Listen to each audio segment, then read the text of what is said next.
Roll call vote? Ms. Amendola?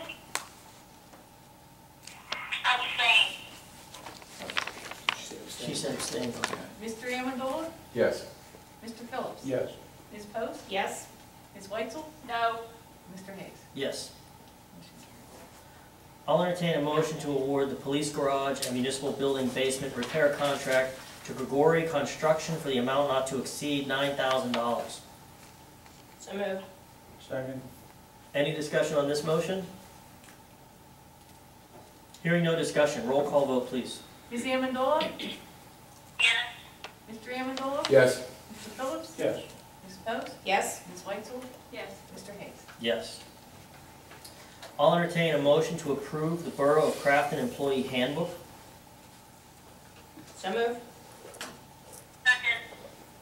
Moved and seconded. Any discussion on this item? Hearing no discussion, roll call vote, please. Ms. Amendola? Yes. Ms. Weitzel? Yes. Ms. Post? Yes. Mr. Phillips? Yes. Mr. Amendola? Yes. Mr. Hayes? Yes. I'll entertain a motion to approve the Public Works labor contract for a 5-year term commencing April 1st, 2014 through March 31st, 2019. So moved. Second. Any discussion on this motion? Hearing no discussion, roll call vote. Ms. Amendola? Yes. Mr. Phillips? Yes. Ms. Post? Yes. Ms. Weitzel? Yes. Mr. Amendola? Yes. Mr. Hayes? Yes. I'll entertain a motion to adopt resolution number 2014-13, amending the Verizon Cable Franchise Agreement, increasing the cable franchise fee to 4%, to be consistent with the fee established in the Comcast agreement renewal. Second. Moved and seconded. Any discussion on this motion? Hearing no discussion, roll call vote. Ms. Amendola? Yes. Ms. Weitzel? Yes. Ms. Post? Yes. Mr. Phillips? Yes. Mr. Amendola? Yes. Mr. Hayes? Yes. I'll entertain a motion to authorize the payment to the Borough of Ingram in the amount of $11,520.62, representing half of the cost of paving Valley Street as agreed. So moved. Second. Moved and seconded. Any discussion? Hearing no discussion, roll call vote. Ms. Amendola? Yes. Mr. Amendola? Yes. Mr. Phillips? Yes. Ms. Post? Yes. Ms. Weitzel? Yes. Mr. Hayes? Yes. I'll entertain a motion to authorize and execute the 5-year winter maintenance agreement with the Pennsylvania Department of Transportation for the 2014 through 2019 winter seasons. So moved. Second. Any discussion on this motion? Can someone explain to the public what it is? That is the agreement in which we maintain through the winter Steuben Street and Crafton Boulevard, and we receive compensation for doing such. Thank you. Based on, The miles that we plow and salt. Any other discussion? Is it part of the agility agreement? It's a separate. It's We've had just this. it's just for snow. we've had this for at least 25, 30 years or more with the state. It just renews every. It's every 5 years is the renewal process. Hearing no other discussion, roll call vote. Mr. Phillips? Yes. Ms. Amendola? Yes. Mr. Amendola? Yes. Ms. Post? Yes. Ms. Weitzel? Yes. Mr. Hayes? Yes. I'll entertain a motion to authorize the execution of the Shar West Cog indemnification letters for the demolition of 13 Union Avenue and 129 Dinsmore Avenue, subject to the solicitor's final review and approval to proceed. So moved. Second. Any discussion on this motion? I would offer some discussion in the sense that the 13 Union Avenue, there is an order of court at this point signed by the court that it was Judge Marmo authorizing the borough to remove and demolish the structure at 13 Union Avenue. There is no such order at this point for 129 Dinsmore. This is simply just to sign the Shar West Cog and still go through the process. All right. But those were both engaged by former Manager Callan for the CDBG funds Right. through Shar West Cog. Now, So I can say that for the 13 Union Avenue property, everything has been done. correct. at this point. 129 Dinsmore, it hasn't been yet because there's still an occupant in that structure. As until the end of the week. And so there are more hoops that need to be jumped through for This is 129 just the Dinsmore. short list. Okay, any more discussion? Roll call vote, please. Ms. Amendola? Yes. Mr. Amendola? Yes. Mr. Phillips? Yes. Ms. Post? Yes. Ms. Weitzel? Yes. Mr. Hayes? Yes. I'll entertain a motion to adopt ordinance number 1626, amending chapter 188 of the Crafton Borough Code of Ordinance, establishing regulations for the placement of roll-offs or dumpsters. So moved. Second. Any discussion on this motion? Hearing no discussion, roll call vote. Ms. Amendola? Yes. Mr. Phillips? Yes. Ms. Post? Yes. Ms. Weitzel? Yes. Mr. Amendola? Yes. And Mr. Hayes? Yes. There are two additional motions that are not in the public agenda, so the public will have an opportunity to comment during discussion, if necessary. I'll entertain a motion to offer the position of interim borough manager to firm of Herbert, Rowland, and Grubik Incorporated, HRG. So moved. Second. Any discussion on this motion? Hearing no discussion, roll call vote. Ms. Amendola? Yes. Mr. Amendola? Yes. Mr. Phillips? Yes. Ms. Post? Yes. Ms. Weitzel? Yes. Mr. Hayes? Yes. Also a motion not on the public agenda, so same rules apply. I'll entertain a motion to offer the position of Interim Director of Public Works and Recreation to RCAS Municipal Consulting LLC. So moved. Second. Second. Definitely moved and seconded. Any discussion on this motion? Hearing no discussion, roll call vote. Ms. Amendola? Yes. Mr. Amendola? Yes. Mr. Phillips? Yes. Ms. Post? Yes. Ms. Weitzel? Yes. Mr. Hayes? Yes. Okay. There we go. We are at the point of the meeting where there's additional citizen comments. If, Robert, if you'd like to speak. Yes, I just, Again, the microphone, name, address again, please. Robin Anthony, 1715 Crafton Boulevard. Just to answer some of your questions, the National Arbor Day Foundation does have a lot of little circulars out on the best way to do construction around trees. And one thing you don't want to do is rip the roots out like they've done. If you cut the roots sharply, they have a better tendency to maintain the health of the tree, also not compacting them. Also, the top 18 inches of the tree roots are where most of the feeding roots are. The deeper roots are for structural support of the tree, but the top roots are where they do most of their feeding. That being said, I have seen where water company had water main breaks and they've ripped the trees out, put them back in, and they've done fine. I've also seen areas where they've done the same sort of thing, and up on the hillside in Clearview where it's dry and the trees have not survived. So most of the damage that occurs in those trees, you'll see evidence of that probably within the first couple years. It'll be slow, you won't see it at first, but within the first couple years, any damage that occurs should be kind of evident. And my question to our engineer is it possible to build up the swales and where you have those bioswales, those silt socks, is it possible just to build that up by adding additional silt socks to that rather than down cutting that? Yeah, they're only temporary measures. The silt socks are meant to degrade over time and break down and just, melt into the environment. So they're not a permanent solution. The bioswale can't be raised using that. You'd need to make a complete, fill design to do that. So those are only installed as temporary erosion control measures, not permanent fixtures. But if the trees would actually, the healthier the trees are, the better they will be able to contain some of that water too also. So wouldn't it be better to keep the trees as healthy as you Sure. can? The purpose of the swale is to divert the water away from Right. the trail though. So it needs to be a depression in the trail in order to, because the water from the trail has to flow into the swale. So if you raise it above the trail, then it won't flow, it'll flood the trail. Yeah, is there a way to do the bioswales and maybe raise the trail rather than? That's a whole new construction project. I And mean, the- that's reconstructing the trail. And the other question I had is it possible to leave, on that hillside, to leave those little saplings, and I don't see any reason why they have to keep cutting them out. There doesn't seem to be any reason for I that. think the only reason they'd be removed is during the installation. There's a large diameter pipe going in at the base of that slope. So if they're removed as a result of the excavation, there's no That would other only way to be- get the pipe. That would only be a local way, that Yes. wouldn't be over the whole hillside.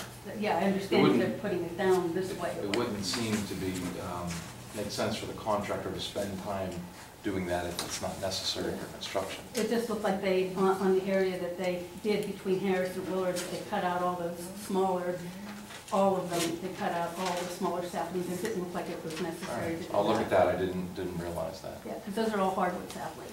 Yeah. And There shouldn't be biodiversity. reason for them to spend time doing that, so, Right. but we'll still look at it. Thank you. Sure. All right, thank you.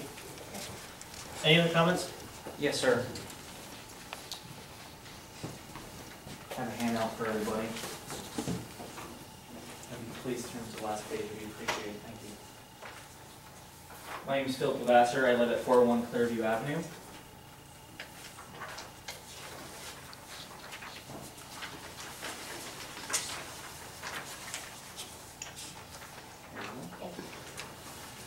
Thank you for the time this evening.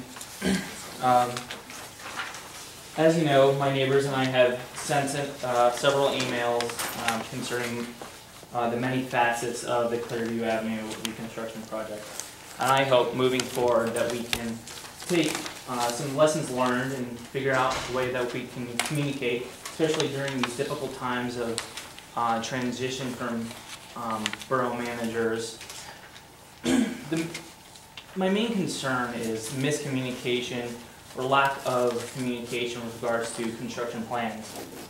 The last page of the handout I provided demonstrates a trench that has been facilitated over the years with all the erosion and sedimentation issues that we've been trying to take care of. And primarily, this issue has been taken care of on the other side, and I hope council will consider putting the curb in on the side of 401 Clearview, because this is an issue where we keep on filling the hole in, and we've been doing this for several years.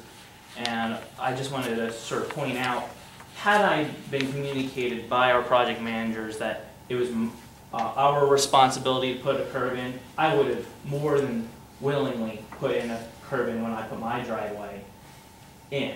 However, I was told by our former borough manager, it was not my responsibility, that the borough was responsible from curb to curb, and not to worry, it was going to be addressed in phase 3. Obviously, there's a communication issue, and I need to figure out how we're going to address it, because it's a public safety issue. People are running, hiking, doing what they want up and down the street. We're trying to egress out of our driveway. I just need to figure out what we're going to do to address this, the transition between our entrance and the public street. And also, we need to address the situation with the water that is eroding out the sub-base of our street. We're spending a couple $100,000 here, and it sounds to me pretty silly not to spend, you know, $1,500, $2,200 to stop the issue altogether and have a perfect project and have no slope failure, erosion failure. And the engineers have come out and talked to me and said, listen, Phil, we understand, just talk to the council, we really agree with you, we'd really like to do this, but we need council's approval. And that's our engineers. I mean, one gentleman's name is JT, James Thomas. He said, listen, we totally want, he came actually out to me and said, hey, I heard you went to the borough meeting, you sent that email, it was received well, we think we're gonna be able to put the curb in, don't worry about it. Then I get a call on my cell phone, calls me and says, sorry, Mr. Lavasser, I misspoke, we're not doing the curb. I said, all right, I'll go back to council and talk to them. Let's just try to be gentlemen here and gentlewomen and try to work through these issues, because I just want to work with the council, work on these issues.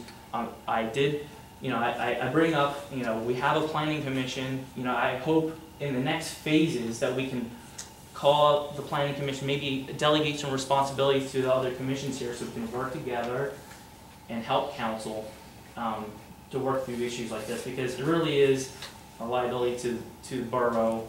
And we can come up with cost-effective means of addressing these issues, then let's do it.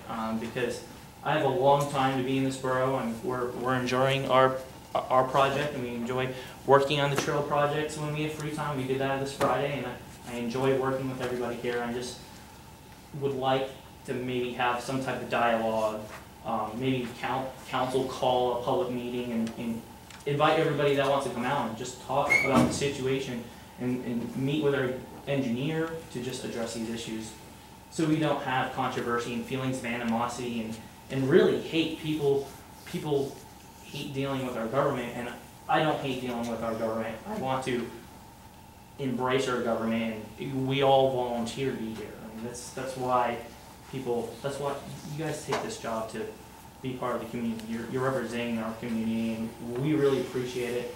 And I don't want to have animosity over these projects. I want it to be something that we can grow together with. So, thank you for the time. Thank you for looking at the handout. We really appreciate your time. Thank you.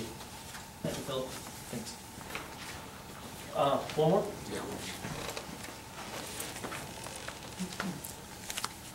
Thank you, Frank Bergoni, 18 Bell Avenue. In addition to the repaving and the fixing of the Bell Avenue and connecting alleys, behind the 18 Bell Avenue alley, behind 14 through 20 Bell Avenue, not sure if the alley has collapsed or is it supposed to be a trench, but within that trench is where the overgrowth is causing problems, seeing kids playing, coming around the corner. There's also dead trees there that are about ready to come down that affect pretty much all the lines that are back there, and homes that are owned by the borough, not the owner themselves, which I had felt to mention in my previous comments. So I wanted to bring that to your attention. Thank you. Thank you.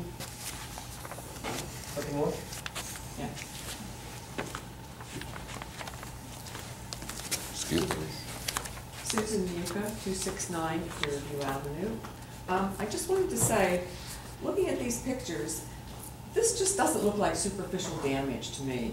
If you just look at the first picture of the tree, I'd say that's pretty serious damage. And the same with the fourth picture of the tree. And as Robin said, the feeding roots are all in the top 18 inches, and this is what we've cut out. And in that one picture, the root right in front that has a red mark on it, that root's taken out, and way in the back, that's the root on the other side of the tree as well. That's that same tree. So it has roots removed going all the way around. And you can see that's a big tree. That tree is probably a 30 to 50-year-old tree, given the diameter that's kind of in the upper left quadrant of that picture. So I think it's a little more serious than our engineer is leading us to believe. If you want to go up there, most of them were covered with their cloth, so you can't really see this. I had to pull back the cloth to get the pictures of some of these. And the roots that I had, it was a small root. Their truck that was taking away the big dump truck that was taking away the debris had the really big pieces on it. This was just a little piece. Also, I forgot to mention before, they are using the trail for their heavy equipment. It's been awfully wet up there. There's lots of divots and marks in the trail. I'm going to hope that repairing that is part of what they need to do. Put something back on the surface of it. Thank you very much. Okay, thank you. Robin? I just like to say, we do have a lot of mulch down in the Borough Public Works yard, don't we, still? No, we gave it all away. I mean, For levity, sorry. I'm just for wondering levity. Just for everybody. well, I'm just wondering if some of that and some of the wood chips that the borough trucks could go up and maybe dump some of that along the trail to kind of help with all that. As we get it, maybe. Pardon me? As we get it, if we don't have it. With me. All right, anything else? Can I ask the engineer, are we dealing with this? What are we doing with this? That's The over the contractor's gonna weekend. fix this? Yes, absolutely. So that's an active construction site, we're talking, and that's what you were And speaking he's of. gonna take care of it? Absolutely. Fix it.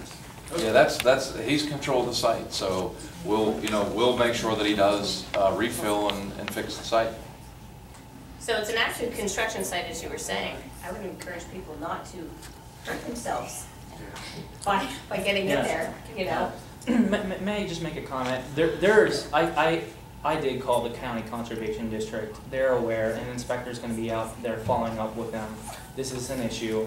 They were supposed to have controls in place.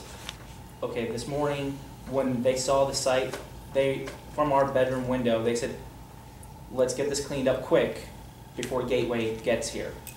And they said, and that guy is gonna, expletive, complain about his driveway.